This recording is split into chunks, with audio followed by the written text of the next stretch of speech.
Hello, my name is Gonzalo Fernandez. I work as product manager in the business process management in GeneXus. And today I want to tell you a bit about the new stuff of this 18th version in terms of the BPM suite. In this version, our focus was on the redesign of the UI for the different clients, for end users.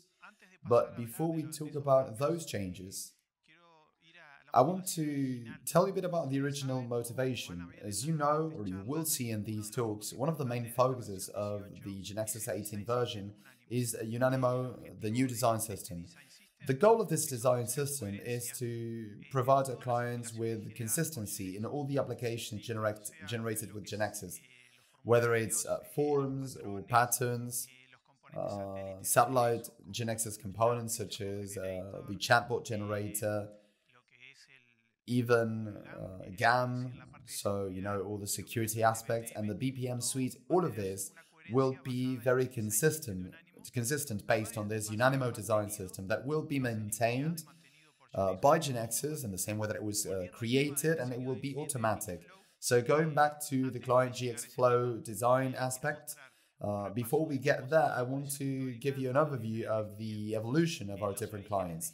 The origins of GXFlow, so what we're talking about are the 6X version, which is more than 20 years old.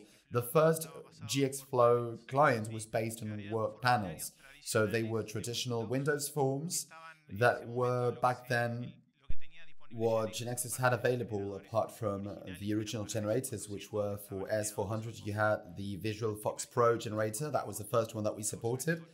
And then the Visual Basic generator was added, and then the Java generator. Okay, so this allowed us to support not only Windows platforms, but also other kinds of architecture. Also, the use of the Java generator made it possible for us to use a feature that would allow work panels to be run as applets, which was a first approach to becoming what is the web environment. Then we got to the 7.5 version, and this version GeneXus showed the web generators and the web panel objects to design those applications. And this is how our first web client, native client, was born. In the 9.0, we updated the user interface with some aesthetic changes, even though the user experience was pretty much the same. And in the X version, we had a significant change. In this version, GeneXus incorporated a concept which is user controls. User controls are an extensibility mechanism offered by GeneXus that allows you to define controls that are based on JavaScript libraries that may be implemented by third parties. So in that case, we implemented our user controls that gave us the features that we needed, and we developed a GXFlow client that was customized using that power. And that is how we have different controls that, for instance, allow us to have a dynamic layout that allow us to move or collapse regions, drag them, and especially a very powerful grid that has features and functionalities such as filtering with each column that the order of each column should be executed in the server, not in the current web page, which is what GeneXus used to support back then, and more trivial things such as, for instance, hiding or viewing different columns. Then we got to the 15th version. At this point, it is explicitly manifested this concern that we have for our user interface to be consistent with the generated applications. As you could see in the previous version, the use of these user controls generated a certain difference between our client, the BPM client, and the applications that GeneXus was generating in a predetermined way. So this was making or creating some differences that meant that our clients had two options. They could either use their own controls to have everything more uniform in terms of the application, or they could use what we call a custom client, that I will be telling you a bit more about that, to customize their own client. Okay? So in this client, in this 15 version, what we did was, even though we maintained user controls, we masked them in such a way that, aesthetically speaking, they resemble quite a lot forms and grids that are automatically generated by GeneXus. Okay, so even in this version, it is already clear that we are concerned about keeping a certain consistency between our clients, our satellite GeneXus applications, with the applications generated by GeneXus. As I was telling you, many of our clients wanted to have a high customizing degree, which is why it was not possible for them to use our standard client. In that case, our clients would program their own client in a customized way, depending on their needs, to give the features and the aesthetics that they needed. So for that, us as a base would distribute a client that we call custom client, and that was a client that could be distributed in an XPZ form or be downloaded from a GX server distribution delivery, and they used that as a basis to customize in whichever way they needed. So now I'm going to show you a few specific customizing examples made by our clients. So this is the case of the coronavirus UI plan, which is the application that was used by healthcare providers to get all the reports of symptoms given by users. And in this case, well, the aesthetics are quite different, but the way in which you prioritize tasks is different because it depends on how serious symptoms may be. In this case, you have, for example, the Panama Canal example that you can see that you add new columns with more information. You have a menu with applications that belong to the client, and also how you prioritize tasks depends on basically the logistics of boats and ships and how they want to prioritize entry into the canal. So another example that I wanted to show you is the case of the Blumenau municipality, which is a municipality that customized their own inbox with the data that they needed, creating specific actions and so on. So let's take a look at some of the disadvantages that the old interfaces have that I've shown you so far. So in those old UI versions, when you were using user controls, they were based on a third-party library, a third-party JavaScript library that now has been discontinued. The user experience when using that client, if compared to the generated applications, as I was mentioning before, would result in a lack of consistency amongst applications. So previous user interfaces could not support full Ajax, they were not responsive either, which means that the size of the interface would not be adjusted automatically to different screen sizes. For example, mobile phones, well, you couldn't do that with those interfaces. And all of this resulted in the fact that many of our clients would end up choosing that custom client, which they could customize, leaving aside our native client or the standard client that we were distributing. So we got to this version 18. In this version, all the different screens were created from scratch with full Ajax support, needless to say. This is responsive, so they will be sensitive to context of the different screen sizes. And also something that is quite important, 100% of that application is generated with standard GeneXus controls. So you're removing the old user controls, and of course, all the design and the aesthetics of the application are based on Unanimo Design System. So for example, here what we have is the client, you have the main screen with the inbox, and all the changes were made seeking not to lose functionality. So we eliminated user controls, but our goal was to have the extra functionality that was supported by those user controls to remain like that. This is about what I told you in terms of having the order still available in the server, that you can still filter columns. That was a bit about this version's whole idea. So I'm going to show you a quick demo where I'm going to show you how we can customize our application and that those changes that I make will automatically be reflected in the BPM GXFlow client. And all this is going to look very consistent.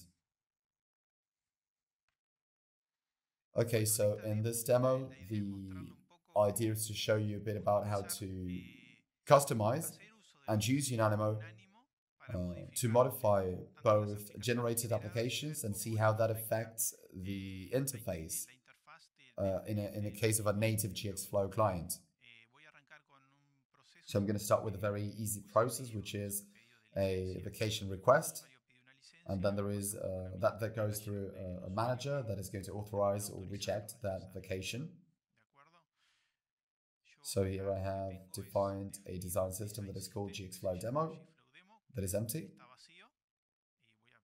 And I'm going to start the demo with the objects as it is. So inheriting everything, it's going to behave just as if it had nothing but Unanimo. You can see that here, that the default style is GXFlow demo in the properties. And so we're going to run the application as it goes.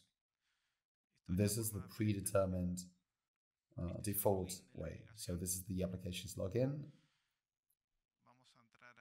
Let's go here to the main menu.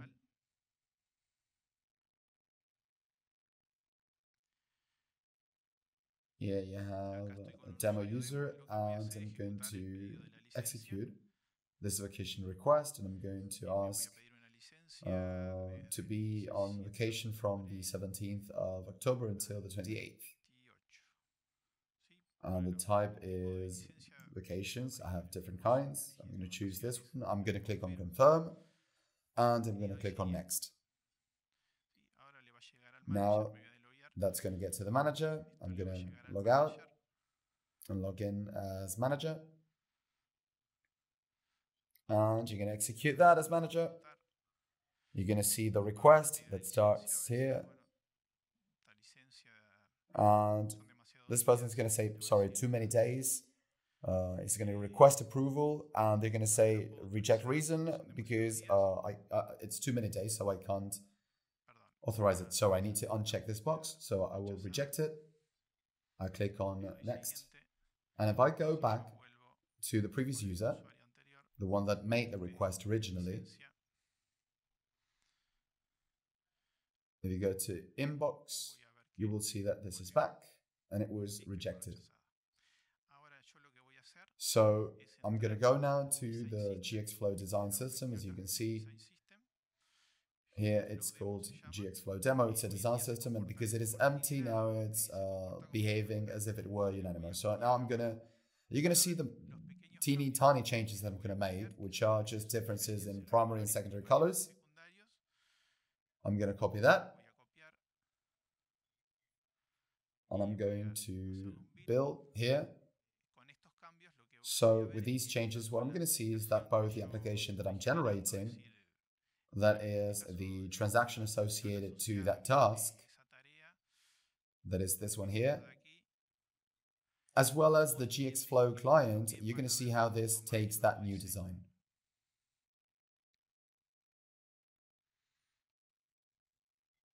Okay, so that's done.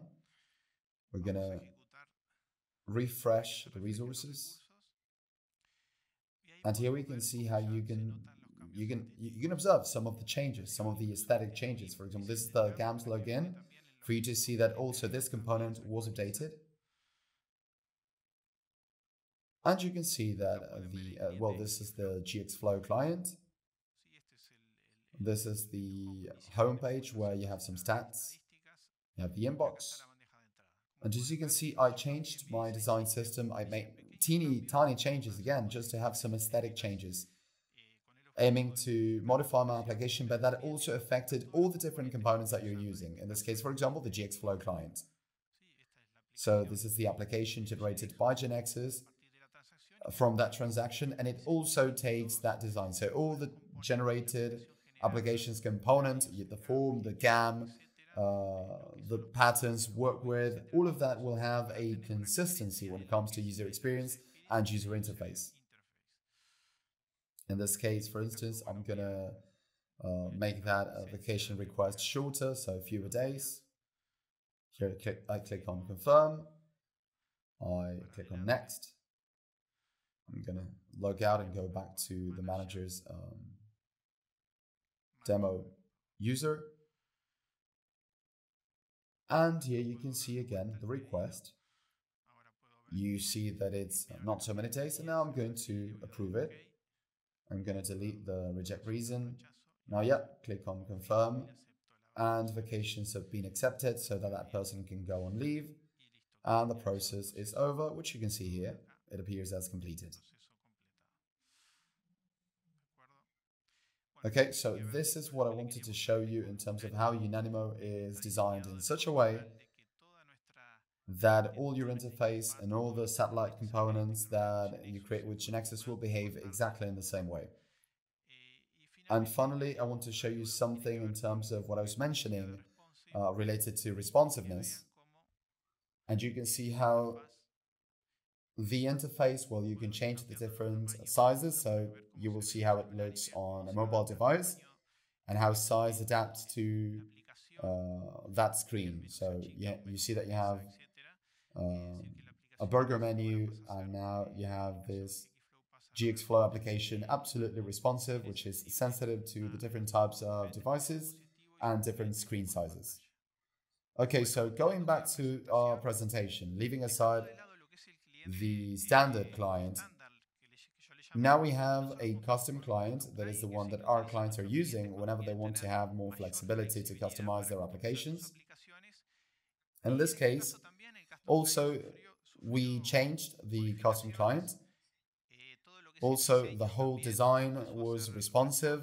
It has become responsive with full AJAX support, and it also supports Unanimo, our design system. So between the native client and the generated custom client, which is predetermined by GeneXus, they look very similar.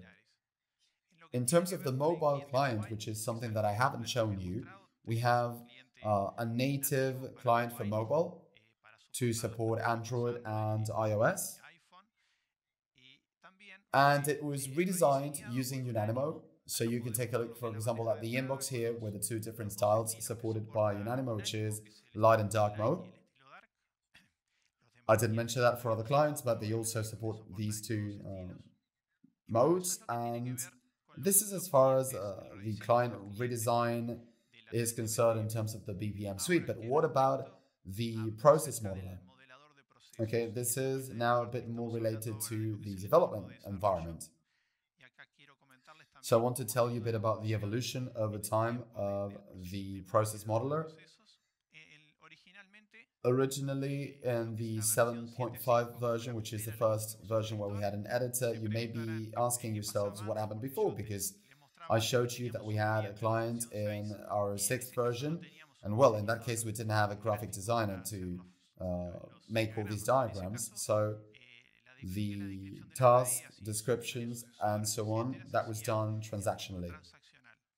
So in the 7.5 version, we incorporated this new diagram editor, which was implemented through the activity diagram UML, which was the diagram that we believed that resembled the most those flow diagrams that we were using.